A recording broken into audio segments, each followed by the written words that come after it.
Hola a todos, bienvenidos a este encuentro, a nuestro primer encuentro en el que nos vemos las caras. Hoy quise traerles un breve resumen acerca de las propiedades mecánicas de los materiales dentales. La ciencia cierta no es el primer tema del programa o del libro, pero me pareció en mi experiencia preparándome para este examen que una vez que entiendes las propiedades mecánicas todo se hace como mucho más fácil. Siento que es la base de la pirámide, entre otras cosas que también son muy básicas y que es importante tener en cuenta. Las propiedades mecánicas, básicamente estaríamos hablando del capítulo 4 del libro de la ciencia de los materiales dentales de Philips, de la edición 11, que como les comenté en alguno de mis reels de presentación en la cuenta de Instagram, es la bibliografía de la que nos vamos a apoyar de momento, ¿vale? Siempre es importante apoyarnos en otras bibliografías para entender un poco, pero bueno, siguiendo los criterios que nos han dado para este examen, vamos a regirnos por ello, ¿vale? Esto es un breve resumen de lo que es las propiedades mecánicas. Mi nombre es Adilis Mejía y voy a comenzar un poquito presentándome. Adilis Mejía y Entendiendo Materiales Dentales surge de mi preparación para el examen de homologación, estudiando, por supuesto, la materia de materiales dentales. Y mi grupo de estudio comenzó como un espacio en Spotify donde comencé a subir los resúmenes del libro, lo que entendía, con mis ejemplos. Soy venezolana, para quienes no me conocen o no reconocen el acento. Me formé en la Universidad Santa María en el año 2005. Posteriormente realicé mi especialización en estomatología integral del adulto en la misma casa de estudios, donde posteriormente ejercí y inicié mi experiencia docente, que considero que fue muy breve porque siento que la docencia pues no termina nunca, en la misma escuela de donde aprendí un poquito a que me gustara enseñar, ¿vale? Y por eso también he creado este espacio, apoyado de mis amigas que me acompañaron también en este camino, donde afortunadamente pues ya vamos dejando un poco atrás. Pero me prometí, me gustó ayudar, me gustó sumar y posteriormente crear materiales dentales en Spotify. Quise crear este espacio donde nos pudiésemos conocer y hablar un poquito al respecto para hacerlo más llevadero. Entonces, entrando un poquito en materia, cuando vemos de propiedades mecánicas, que vamos al libro, y empezamos a ver esta serie de expresiones, queremos saber si es rígido o elástico, qué tipo de formación tiene un material, qué es el límite proporcional, cómo saber si un material es dúctil o maleable, si es frágil o es flexible, dónde se ubica el límite elástico, qué es un gráfico de tensión de formación, o expresiones como ¿es este material elástico o es flexible? Para mí era literalmente esta cara. Era tratar de entender que más adelante, cuando empezaba a leer de temas más básicos que van en el programa y me planteaban gráficos, me planteaban si un material era rígido, si un material era elástico, pues para mí era un poco como muy enigmático. Entonces, comenzando a desenmarañar este tema, primero necesitamos saber qué es una deformación. Y una deformación es un cambio en la longitud por unidad de longitud inicial. Va a generar un cambio en la estructura. Y van a haber dos tipos básicos de deformación, que es la deformación elástica, que la vamos a considerar de carácter reversible, y la deformación plástica, que se considera de carácter irreversible y que vamos a estar, por supuesto, desarrollando un poquito más adelante.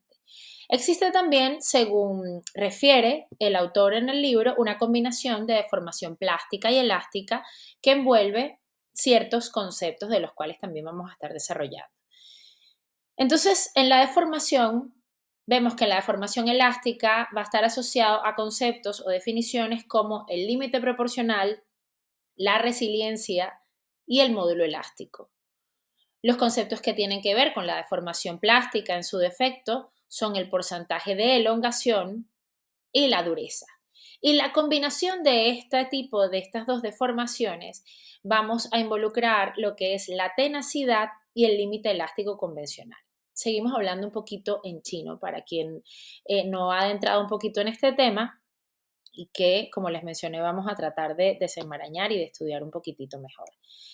Siempre que exista tensión, va a haber deformación o alargamiento de la estructura del material. Y para ello, esta deformación se va a desenvolver a través de las tensiones. Vamos a encontrar tres tipos de tensiones básicas, que son las tensiones de tracción, que consisten en alargar un cuerpo, como indican las flechas, las tensiones de compresión, que básicamente se van a encargar de acortar una estructura, un cuerpo, y las tensiones de cizallamiento, que consisten en tensiones que van en direcciones contrarias. Como vamos a explicar más adelante, es literalmente como cuando tenemos dos losetas de vidrio que están humedecidas y que tratamos de despegarlas haciendo esta tensión o este movimiento de cizallamiento. Refieren también que la tracción y las tensiones por compresión son tensiones principales o primarias y que el cizallamiento es una combinación de ambas tensiones, tanto de la tracción como de la compresión. ¿Qué son entonces las fuerzas traccionales? Las fuerzas traccionales, tal y como lo indiqué en la diapositiva pasada, se encargan de estirar un cuerpo. Estirar o alargar un cuerpo, tal y como se muestra en el ejemplo, como cuando intentamos alargar un chicle. En odontología refieren que hay pocas fuerzas traccionales. ¿Por qué? Porque la mayoría de los materiales dentales son frágiles. Y vamos entendiendo un poquito más adelante. Hablábamos de las fuerzas también de compresión en una lámina pasada, donde no hay más que explicar, sino que simplemente son tensiones que se encargan de acortar un cuerpo. Y las fuerzas de cizallamiento, tal y como comentamos, es una combinación de fuerzas de tracción y de compresión. Es también el efecto como de rasgar un papel. En las fuerzas de cizallamiento se resiste el desplazamiento o el movimiento de una parte de un cuerpo sobre otro, y también involucra la acción de torsión de un material. Por otro lado, tenemos entonces las fuerzas de flexión. Las fuerzas de flexión va a ser una combinación de estos tres tipos de tensión, que entonces van a involucrar la tracción, la compresión y el cizallamiento. El mejor ejemplo de las fuerzas de flexión lo vamos a ver en dos escenarios, como lo son al someter una estructura como una prótesis parcial fija a una carga de 3 puntos, donde los extremos de los puntos van a estar fijos. Y las fuerzas se aplican sobre estos extremos, ¿vale? Entonces, unos van a comprimir y el otro va a ejercer también la tensión de traccionar o de alargar, que es lo que definen como la tensión que ocurre a nivel del póntico de este puente, ¿vale? Que se alarga hacia los tejidos blandos. Y también vamos a ver, vamos a observar fuerzas de flexión al aplicar una carga sobre el extremo libre de una estructura en voladizo o lo que también conocemos como cantilever, que va a estar sujeta por un solo extremo. En ella se van a desarrollar los tres tipos de tensión que hemos enumerado hasta ahora. Continuamos entonces con un concepto básico como son los límites. Los límites no, van a estar relacionados con la resistencia. ¿Y qué es la resistencia? La resistencia son tensiones máximas que puede soportar la estructura antes de deformarse plásticamente. Recordemos, como habíamos enumerado previamente, que la deformación plástica es una deformación de carácter irreversible, ¿vale? No va a volver a su forma una vez que hemos quitado la fuerza. Y de allí vamos entonces a involucrar lo que son los gráficos de tensión de formación, como lo vemos en la imagen de esta diapositiva, donde vamos a enumerar en primer lugar la definición o el concepto del límite proporcional. El límite proporcional viene asociado a una ley que se llama la ley de Hooke, un poco para hacer la mnemotecnia, digamos que es L con L. Límite proporcional con L de ley de Hooke. ¿Qué quiere decir la ley de Hooke o qué enuncia la ley de Hooke? Que la fuerza elástica va a ser proporcional a la deformación elástica. En este gráfico de tensión de formación, donde vemos que la vertical involucra la tensión y el eje horizontal involucra la deformación, justo donde está el punto amarillo, que encerramos en un círculo rojo, es donde se encuentra el límite proporcional. Literalmente es donde se da la misma cantidad de tensión con la misma cantidad de deformación.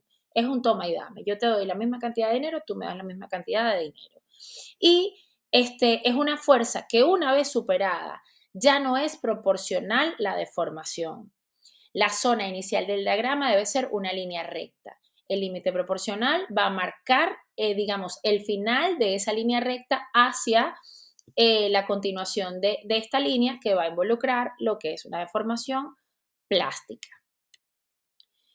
Entonces, es importante señalar que estos límites, para efectos, digamos, educativos o como se refieren en el libro, los colocan en diferentes partes del gráfico un poco para entenderlos, pero básicamente están prácticamente unidos en el mismo punto, ¿vale? Solo que cuando enumeramos entonces el límite o cuando definimos lo que es el límite elástico, lo vamos a encontrar después del punto del límite proporcional, tal y como lo señala el gráfico, y se define como la fuerza máxima a la que se puede someter un material y que le va a permitir recuperar su dimensión inicial una vez que se elimine la fuerza. Se pueden obtener distintos valores según se trate de una fuerza de tensión, de compresión o de cizallamiento.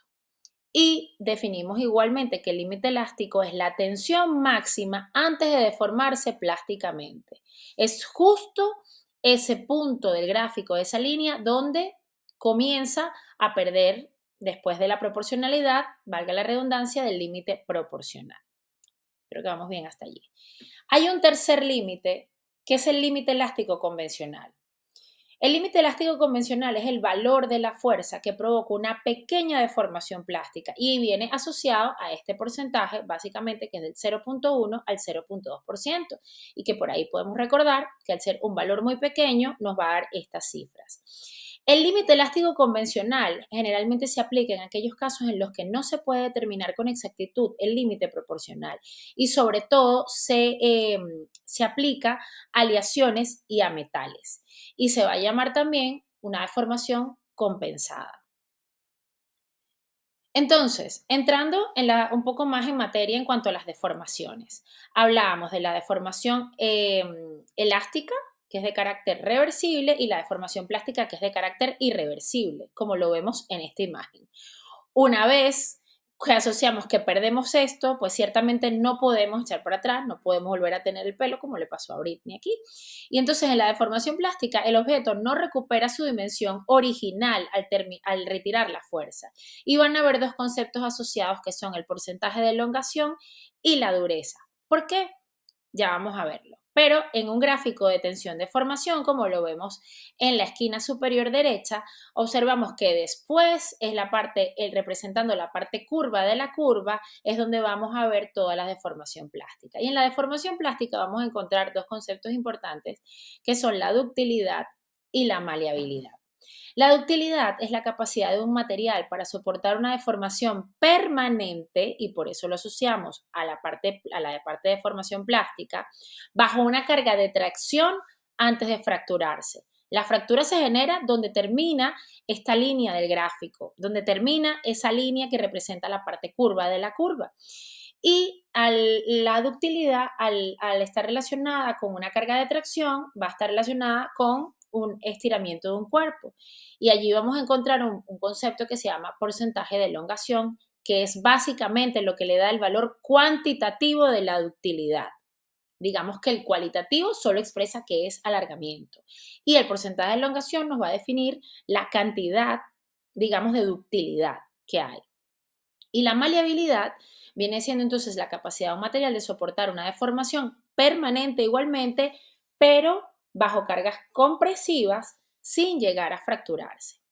¿Por qué se relaciona la dureza también con la deformación plástica? Vamos a ver más adelante que todas las pruebas que se realizan para obtener la dureza de un material se emplean utilizando diferentes estructuras o diferentes elementos que van a generar una deformación plástica, es decir, que van a generar una deformación irreversible en el material y que eso nos va a dar un número dependiendo del material o del elemento que se utilice para medir la dureza.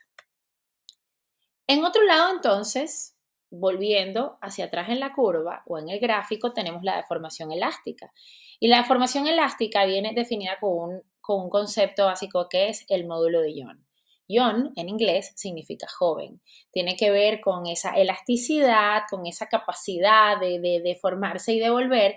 Y el módulo de Young es la rigidez relativa de un material, ¿vale? Y establece la relación entre tensión y deformación. Por lo tanto, tal y como vimos en los gráficos anteriores, el módulo de Young va a ser un valor constante. No le va a afectar la cantidad de fuerza plástica o elástica. Los conceptos asociados a la deformación elástica van a ser el límite proporcional, que establece esa proporcionalidad que hay entre tensión y deformación, la resiliencia, de la cual vamos a hablar próximamente, y el módulo elástico que acabamos de definir. Cuanto menor sea la deformación causada por una fuerza dada, mayor será el valor del módulo elástico, del módulo. ¿Qué quiere decir? Que el módulo elástico alto quiere decir que un material es más rígido. Y yo no sé para ustedes, pero para mí fue como un gran hallazgo cuando por fin entendí que cuando algo decían que un material tenía un módulo elástico alto, no quiere decir que era más flexible, sino al contrario, que es más rígido. Entonces, si lo trasladamos a la estructura dentaria, entre el esmalte y la dentina, vamos a encontrar que el límite proporcional, la resistencia a la compresión y el módulo elástico es 3 veces más en el esmalte que la dentina. ¿Qué concluimos con esto? Que el esmalte es más rígido y es más frágil, como lo vemos en la imagen, mientras que la dentina es más flexible y más resistente. Entonces, ¿a qué conclusión llegamos con esto? Que la dentina soporta una deformación plástica considerable antes de fracturarse. Y es por ello que, por ejemplo, si vamos a realizar una restauración en una cavidad, necesitamos tener paredes donde apoyarnos y no podemos simplemente dejar esa cascarita de esmalte porque los vamos a dejar toda una restauración en manos de una estructura que es mucho más rígido y más frágil que lo que puede soportar la dentina. Les había hablado de la resiliencia que tiene que ver con todos los conceptos de deformación elástica, simplemente se encarga de absorber energía. La resiliencia no es más que una cantidad de energía absorbida por una unidad de volumen cuando se somete a una fuerza hasta su límite proporcional. Por eso, cuando lo vemos en este gráfico, la resiliencia pertenece y se relaciona con la deformación elástica, puesto que es todo lo que ocurre en esta área amarilla de deformación elástica hasta el límite proporcional. Por ello, una restauración dental va a absorber energía al deformarse. Si la fuerza inducida no supera el límite proporcional, el cuerpo simplemente va a almacenar energía elástica. ¿Qué otras propiedades mecánicas podemos encontrar una vez, digamos, saliendo de lo que es la parte de deformación elástica y la parte de deformación plástica? Nos vamos, digamos, a un todo. Encontramos entonces la tenacidad. La tenacidad es la cantidad de energía de deformación elástica y plástica que se necesita para fracturar un material. ¿Qué quiere decir entonces? Que la tenacidad es el área total de un gráfico tensión-deformación. Es todo lo que está debajo de esa línea y que va a involucrar a ambos tipos de deformación. La tenacidad va a aumentar al aumentar la resistencia y la ductilidad de un material. Acuérdense que la utilidad es la capacidad de una deformación permanente bajo cargas traccionales, de estirar. Entonces, muy a pensamiento filosófico, podemos encontrar que un material tenaz es fuerte, pero un material fuerte no quiere decir que sea tenaz. Y aquí vamos a encontrar el concepto de fragilidad. La fragilidad es la incapacidad relativa de un material de soportar la deformación plástica antes de que se fracture. Si vemos en este gráfico de tensión-deformación, es una línea recta que termina ahí, en su límite, o sea, digamos que no tiene esta parte curva de la curva. Cuando termina esa línea, ahí se fractura. ¿Qué quiere decir? Que un material frágil no soporta o soporta muy poca deformación plástica antes de fracturarse. Por ejemplo, la cerámica, las restauraciones de amalgama son frágiles a temperatura oral, digamos entre 5 y 55 grados. un material frágil se va a fracturar en o aproximadamente su límite proporcional. Cada vez que veamos un gráfico de tensión de formación de un material que establece esta línea recta sin esa parte curva de la curva, estamos hablando de un material frágil. Y finalmente llegamos entonces a las pruebas o cómo llegamos a obtener la dureza de un material, que lo habíamos hablado y lo relacionamos en los conceptos asociados a la deformación plástica. En las pruebas de dureza vamos a encontrar diferentes elementos. Pero, ¿qué es la dureza? La dureza es una propiedad que se emplea para predecir la resistencia al desgaste y su capacidad para desgastar las estructuras antagonistas, súper importantes en cavidad bucal porque normalmente no están aislados, sino que siempre van a tener contactos por muchos lados. Entonces, vamos a tener pruebas de macrodureza, que las ubicamos del lado izquierdo, y las pruebas de microdureza, que están del lado derecho. ¿Qué elementos vamos a utilizar o qué pruebas de dureza para obtener la macrodureza de un material? En primer lugar, tenemos la prueba de dureza de Brinell, que la B de bola emplea una bola de acero que va a determinar la dureza de metales y materiales metálicos en odontología. En segundo lugar, tenemos la prueba de Rockwell, que va a emplear una bola de acero o una punta cónica de diamante. Estas dos son las pruebas que determinan macrodureza. Y dentro de las pruebas que determinan la microdureza están Vickers y Knuth. Vickers emplea una pirámide de base cuadrada que se usa en la especificación de la ADA sobre lesiones dentales de oro y que se ha empleado para calcular la dureza de la estructura dental, la prueba de Vickers. Y Knuth, que lo vamos a ver muchas veces en el libro porque lo relacionan cuando quieren hablar de la dureza de determinado material, emplea una herramienta con una punta de diamante cortada. Esto, a grosso modo, es lo que tiene que ver con la base de las propiedades mecánicas de todos los materiales dentales. Es importante que conozcamos todo lo que al principio parece un enigma o que cuando lo leemos por primera vez nos parece que estamos hablando en otro idioma, pero conocer qué es el gráfico de tensión de formación, cuáles son los tipos de deformaciones que podemos encontrar y los límites que nos van a ayudar también a separar un poco a nivel, digamos, pedagógico, como lo numeran en el libro, los conceptos asociados tanto a deformaciones elásticas como a deformación plástica.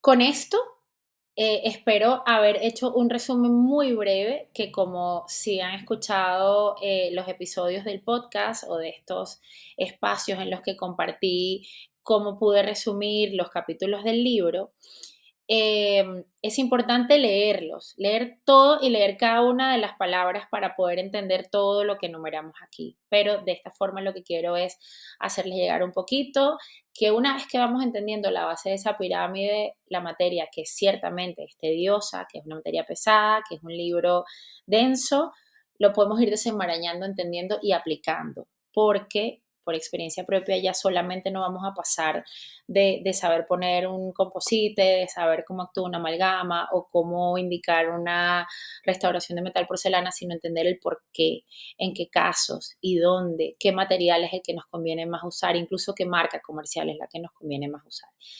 Muchas gracias por haberme dado la oportunidad de llegar a ustedes, de conocernos, de que me pongan cara, esperando que estos ejemplos pues vayan calando un poquitito en la preparación.